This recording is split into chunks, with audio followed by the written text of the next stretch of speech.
y sobre todo en el seno del hogar, implica precisamente tener que comportarnos bien, o sea, comportarnos derechito, como dicen por allí. ¿Por qué? Porque siempre hay ojitos que nos están viendo, los hijos, ¿no?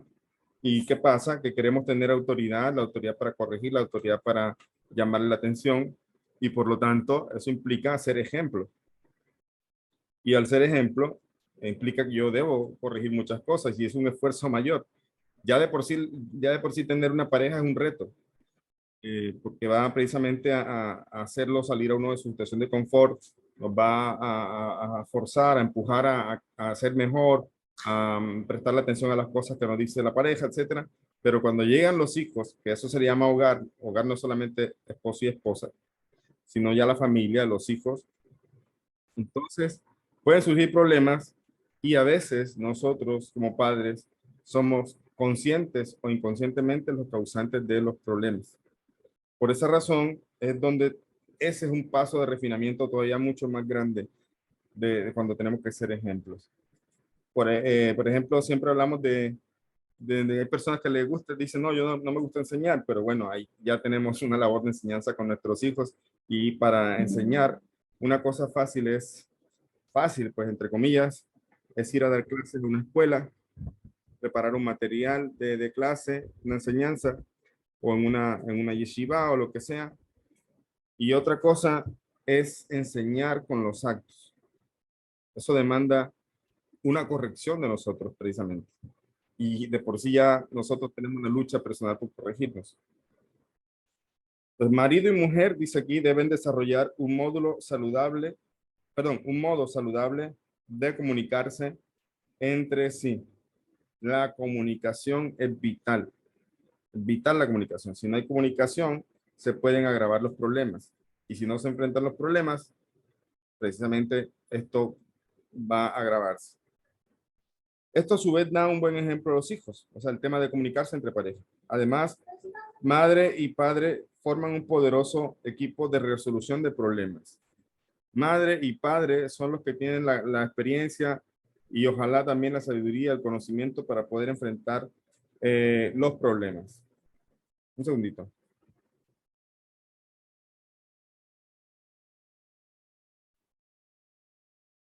Ya, disculpa. Es importante recordar que la mala conducta de los hijos suele ser el resultado de actitudes parentales. Esto es una cosa también importante. O sea, hay que analizar eso. Hay que analizar eso. Cuando los hijos tienen comportamientos un poco rebeldes o están haciendo algo inadecuado, uno generalmente, o sea, no sé, esa es la tendencia innata con la que fuimos creados o nacimos, es precisamente de que se nos hace difícil. Bueno, no fuimos creados así, pero después del pecado de Adán, a veces se nos hace difícil identificar ese mal interno, porque el mal antes estaba afuera, externo, como ya hemos estudiado. Pero al momento que Adán pecó, jamás interiorizaron ese mal interno. Y es por eso se nos hace fácil ver, evidenciar las cosas hacia afuera, en los demás. En nosotros mismos es muy difícil a veces.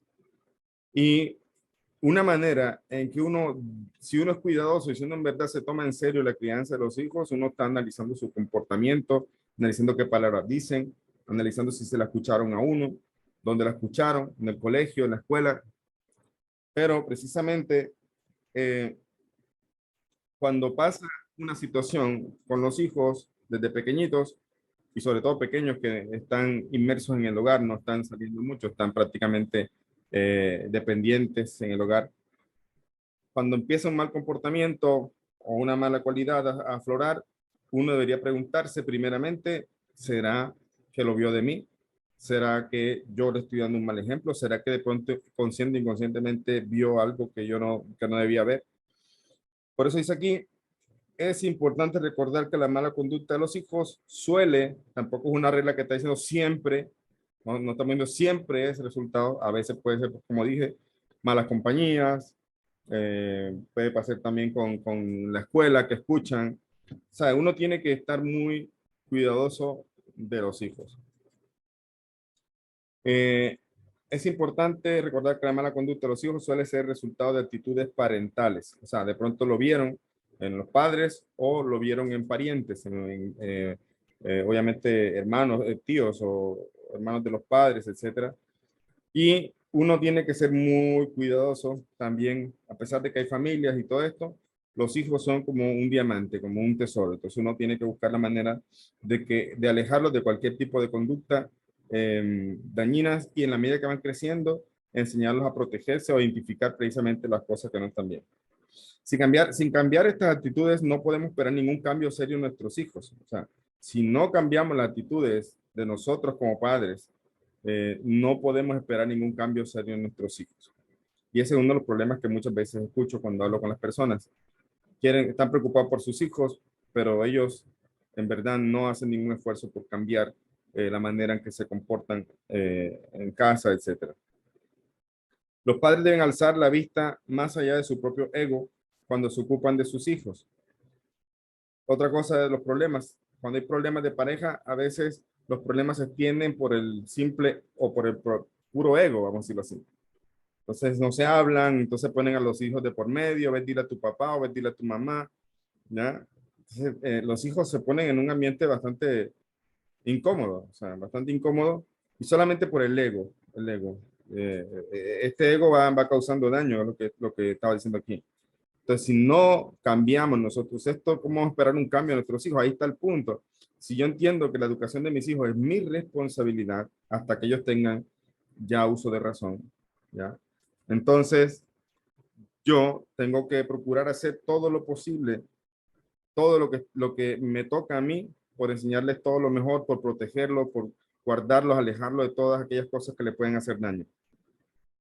Después de que ellos ya son conscientes, ya son adultos, cada hijo es responsable delante de Dios. Eso también lo enseñan los sabios y lo aprendemos, por ejemplo, de nuestro patriarca Isaac, que tuvo a Jacob y a Esab. Los sabios tuvieron la misma educación, la misma casa, pero al final de cuentas uno, después de que murió el papá, se hizo un rashá, o sea, aparentaba mostrarse como un sadik y no lo era.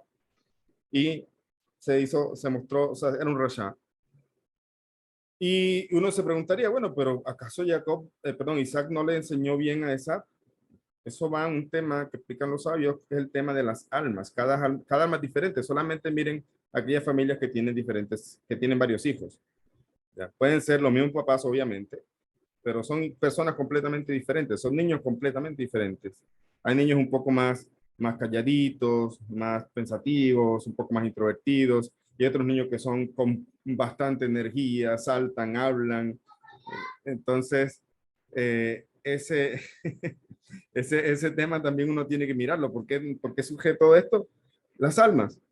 ¿Quién pone las almas en los cuerpos? Hashem. Los padres cumplen una función precisamente de ser socios en la creación de estas vidas, pero el alma, la vitalidad de ese niño la pone Hashem.